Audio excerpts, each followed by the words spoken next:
Welcome to the Architecture Woodshop and Digital Fabrication Lab on the Marietta campus of Kennesaw State University. This video is about machine sanders. This video will cover how to safely and effectively use machine sanders. Handheld power sanders are covered in a separate video.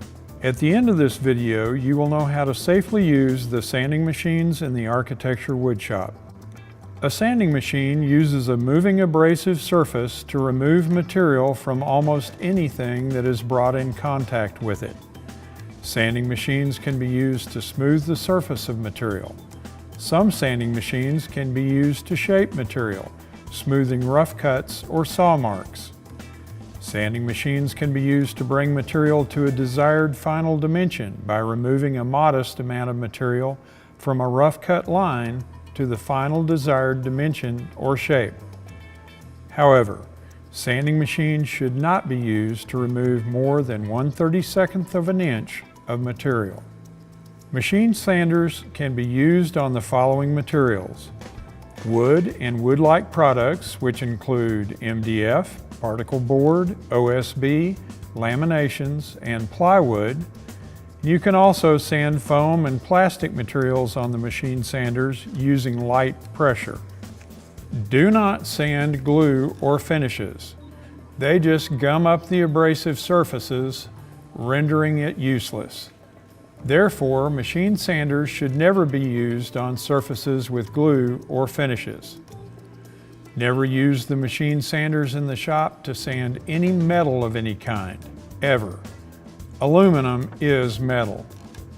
If you have questions about the material you want to sand, please ask a staff person first. Shop rules that are particularly relevant to the use of machine sanders include the following. Loose hair or clothing is dangerous. Tie back your hair, roll up your sleeves, remove jewelry, tie back or tuck in ties or scarves. Loose clothing could easily be caught by a machine sander and you could be pulled into the moving machinery. We have different kinds of sanding machines. Choose the right machine for your sanding task. If you have a question about what machine is best for the sanding you plan to do, ask a member of the shop staff. We can help with that. Equipment setup and adjustments are to be made by shop staff only. Ask if you think you need a machine adjusted or the setup changed. Improper changes to machine setups could damage machines or ruin projects. Promptly report the potential sign of a machine problem or failure to the shop manager or shop supervisor. Such indicators include an unusual noise, unusual pitch, or operating characteristics that you feel are unusual. Since machine sanders often have exposed abrasive, they can produce a large amount of dust. You are responsible for dust collection when using a machine sander. If the sanding machine is connected to the dust collection system, before use, turn the system on and open the blast gate. After use, close the blast gate and turn the system off if no one else is using it. If the sanding machine is not connected to the dust collection system, locate and attach one of the shop vacs that is labeled with sanding area only to the machine that you'll be using. Turn the shop vac on during sanding machine use, then turn the shop vac off and disconnect it after sanding machine use.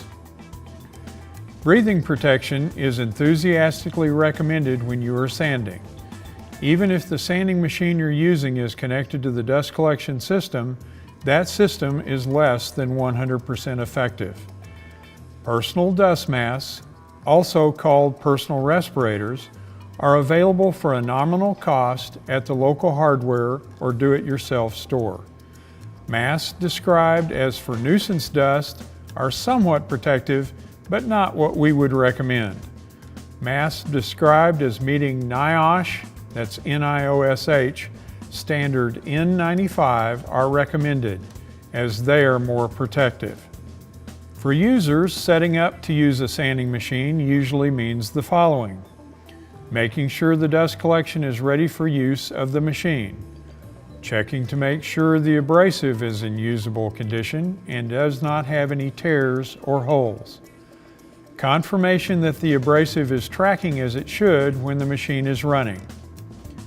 If the abrasive needs to be replaced or any adjustments need to be made, ask a shop staff person for assistance. Some general truths about sanding are the following. Heat is the enemy of effective sanding and a consistently smooth surface. Heat will destroy abrasive. Therefore, too much pressure is not the best approach when sanding. Gentle to moderate pressure should be adequate for the abrasive to do its job. If you are not getting the results you want with that amount of pressure, you're trying to remove more material than the abrasive is capable of removing. The abrasive may be clogged and would benefit from a cleaning with a rubber cleaning bar. Try rubbing such a bar against the surface of the abrasive while the machine is running, applying modest pressure. The abrasive may need to be replaced. If that is the case, notify a staff person. Sanding machines are designed to shape or smooth. Sanding machines are not an appropriate way to dimension material, if that involves excessive amounts of material removal. Sanding machines are not an appropriate way to strip a finish off of material. The sanding machines in the shop are all designed to produce a smooth surface, but not necessarily as smooth as the finished surface you would like. If you would like a smoother surface than the sanding machines produce, you'll have to either use hand power sanders or go totally old school and sand by hand. In either case, you'll need to furnish your own abrasive with a finer grip. Now we're ready to take a closer look at machine sanders. We have several different sanding machines in the architecture wood shop. For each type of sander, let's go through a quick orientation, touch on what that sander type is best used for, demonstrate how that type of sander should be used, and cover any significant safety concerns related to that type of sander. The horizontal edge sander could be described as a long, fairly wide belt that is driven horizontally across the front of a long table that can support the workpiece during sanding.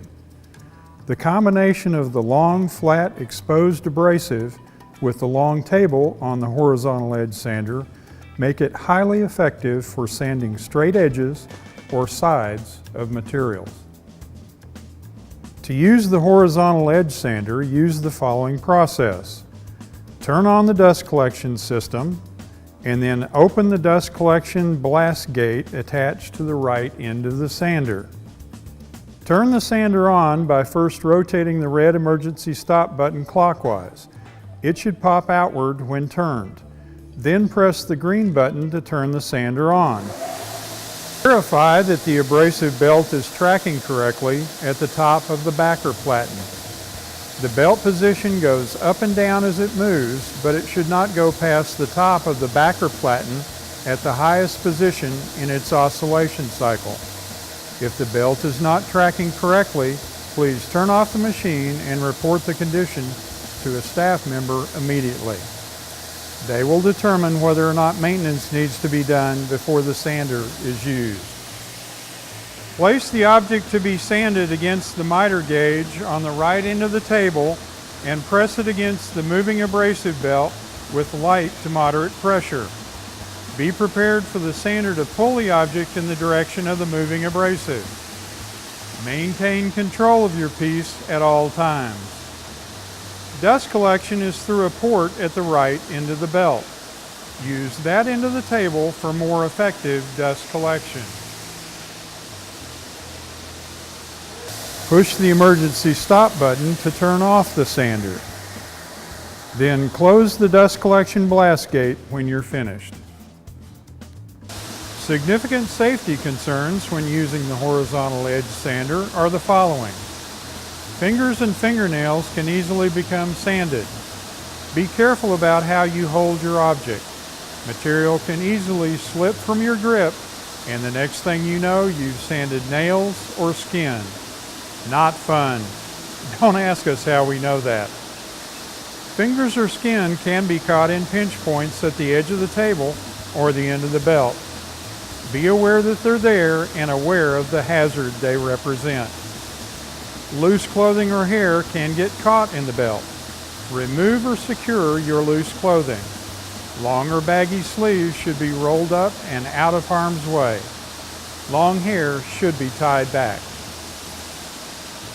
The combination belt and disc sanders are actually two sanders in one, driven by a single motor. These sanders have a moderate-sized abrasive belt and also a round flat plate that has an abrasive disc attached to it. There are two sizes of combination belt and disc sanders in the architecture woodshop. The larger combination belt disc sander has a 6-inch wide belt and a 12-inch diameter disc. Smaller combination belt disc sander has a 1-inch wide belt and an 8-inch diameter disc. Combination belt and disc sanders are best used to perform smaller shaping and smoothing tasks. Some of the tasks best performed using these sanders include the following: smoothing smaller flat surfaces on the belt, rounding corners using either the belt or the disc, and easing edges. The larger combination sanders are attached to the dust collection system. Turn on the system and open the blast gate. The smaller combination sanders need to use a shop vac for dust collection. They have separate ports for dust collection from the belt and dust collection from the disc. Depending on which part of the sander you will use, belt or disc, connect a shop vac to the appropriate port and then turn on the vac. For either sander, switch on the sander and verify that the belt is tracking correctly. The belt should track in line with the area supporting it from behind. If the belt is not tracking correctly, please turn off the machine and notify a staff person immediately. They will perform any necessary adjustments. When using the sander, use the platform to support the material as you present it to the moving abrasive, or your material will likely be pulled out of your hand. Only use the left side of the disc where the abrasive is moving downward, pressing the material onto the platform. Material pressed against the abrasive on the right side of the disc will be pressed upward toward your face. Keep in mind that there is a big difference in the speed of the abrasive near the center of the disc compared to the abrasive speed near the outside of the disc. The center is moving at a much slower speed than the outside. The result is very different sanding rates. When finished, turn off the dust collection and close the blast gate, or disconnect the shop vac. Vacuum off the machine and stow the hose and cord of the vac. Either of these machines can sand at angles other than 90 degrees if that's what your project requires. If you need an adjustment to the table angle, please ask a staff person for assistance. Notify a staff person when you're finished so they can return the table to 90 degrees. Significant safety concerns when using the combination belt and disc sanders are the following.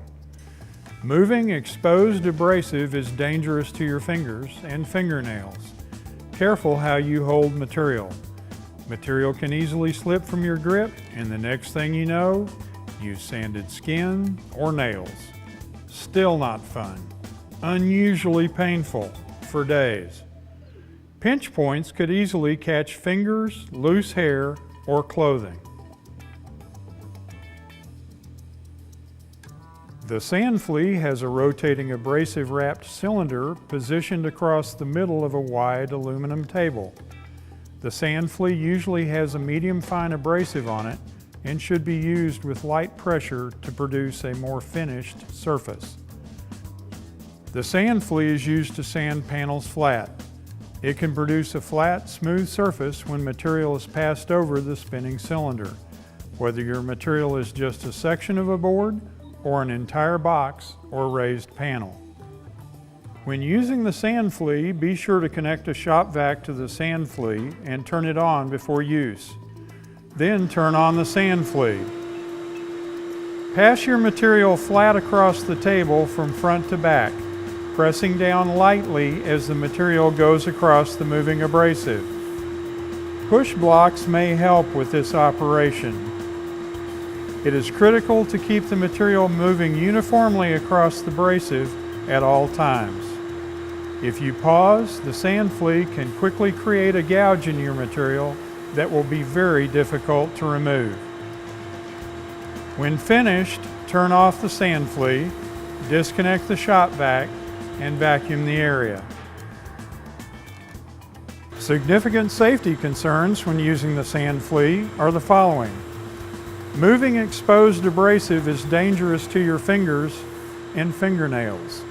Careful how you hold material. Pinch points exist at the edge of the rotating cylinder that could easily catch loose clothing or loose hair.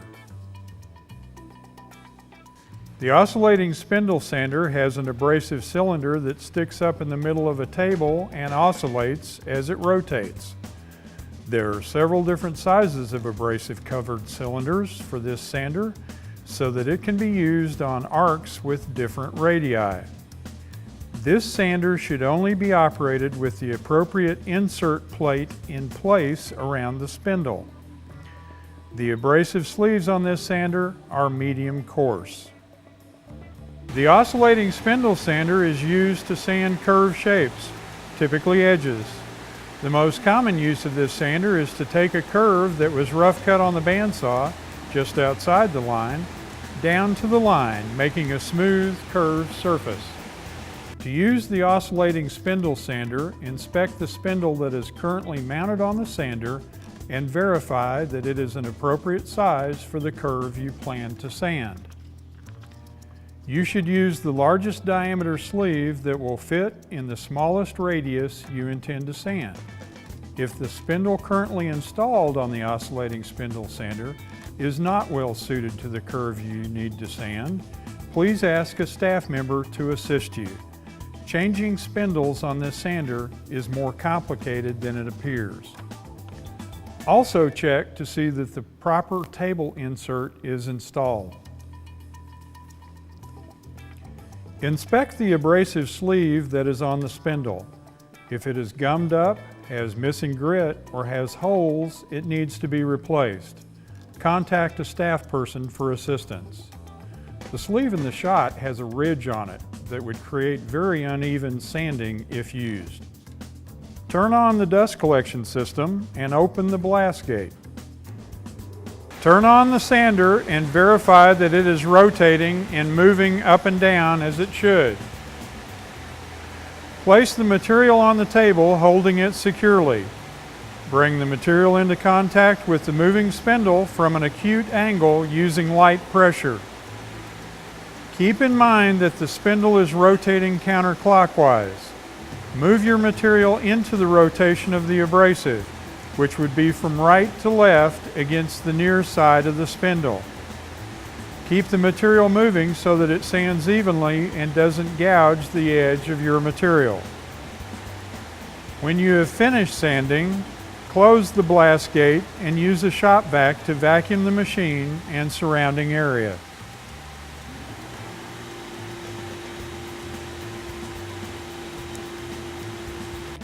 Significant safety concerns when using the oscillating spindle sander are the following.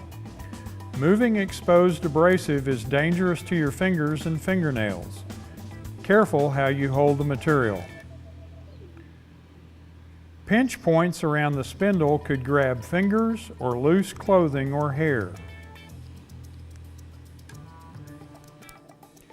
Incorrect or no insert plate installed, resulting in excessive gaps around the moving spindle. Exposure to dust is quite possible with this sander. You might want to use personal protection. Attempting to sand small objects that would risk getting caught in the gap around the spindle. Smaller objects will probably need to be held in a fixture or sanded by hand.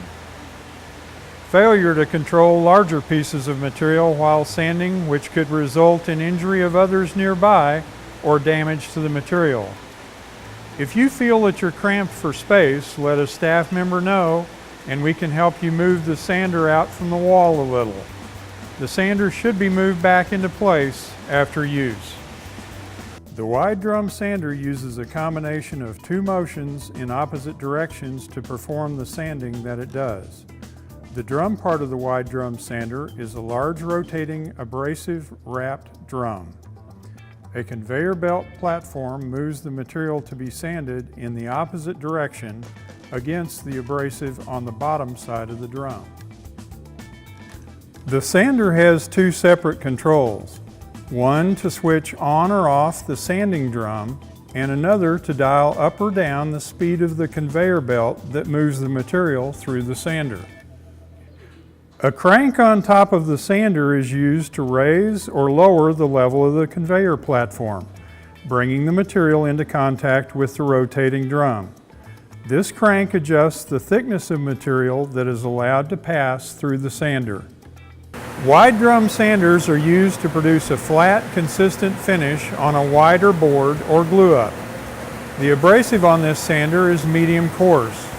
If you want a smoother finished surface, additional sanding with other equipment or by hand will be necessary. This sander is a smoothing sander, not a thickness sander. If you have material whose thickness needs to be reduced, a different machine or process should be used. This sander is not a joiner or planer. If your board is cupped or warped or twisted, this machine will not help with that. A different machine will be needed to help remediate those types of problems. Ask a staff member for advice. Don't be surprised if our advice is to cut your losses and go and buy a straight, flat piece of material. Do not run boards with finish or glue on the surface that will be sanded.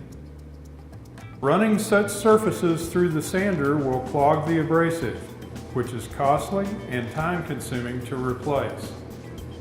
Scrape off or plane off the glue or finish before sanding. If you need to use this sander, please contact a staff person who will unlock it and assist with setup using the following process. Verify that the abrasive on the drum is in acceptable condition.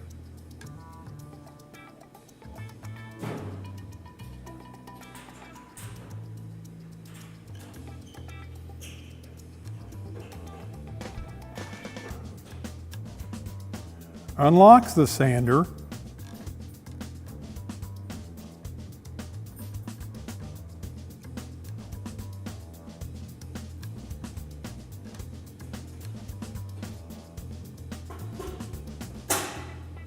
Turn on the dust collection system and then open the blast gate. Lower the conveyor with the material movement belt so that the material passes easily under the drum.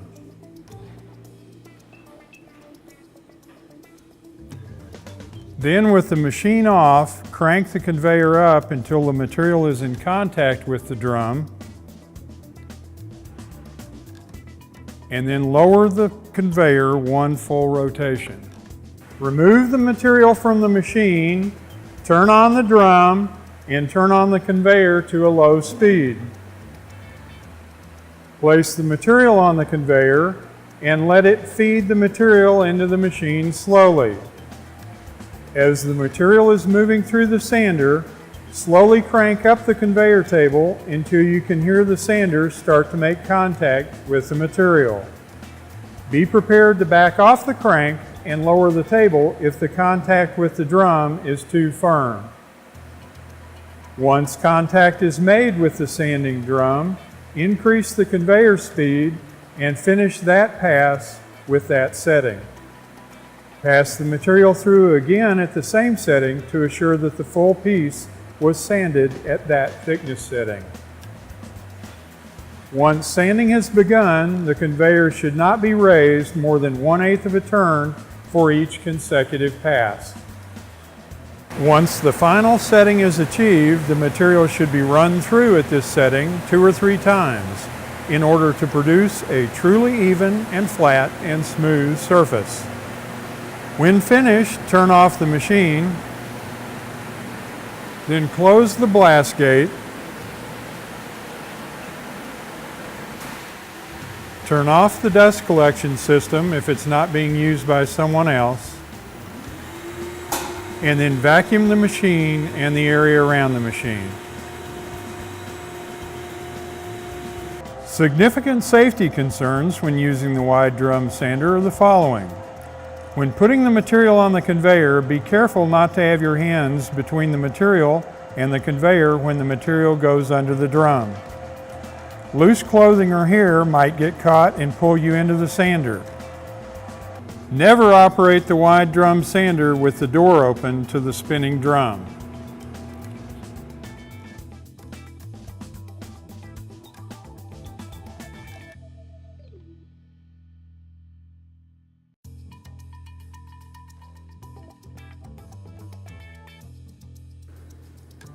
Whatever sanding machine you're using, if you think that it is not performing as it should, turn it off and notify a staff member immediately. They will investigate the situation. If you think that something needs to be adjusted, contact a staff person. If you think that the sanding machine sounds or feels odd as you're sanding, turn it off and contact a staff person. To recap, the significant safety concerns when using a sanding machine are the following. Dust, dust, dust. Be aware that you're making a lot of it when you sand with the machine, and do everything that you can to collect it as it is made. Loose clothing or hair do not play well with moving abrasives and pinch points that are found in sanding machines. You should not let your fingers get too close to the moving abrasive discs or belts. You must maintain control of the material you're sanding at all times. You should not force the material into the machine. Let the machine and the abrasive do the work. You'll get much better results that way. Whichever sander you use, you should leave your work area clean. Vacuum equipment and the area after equipment use. Thank you for watching the video, and we welcome you to visit us in the shop sometime soon.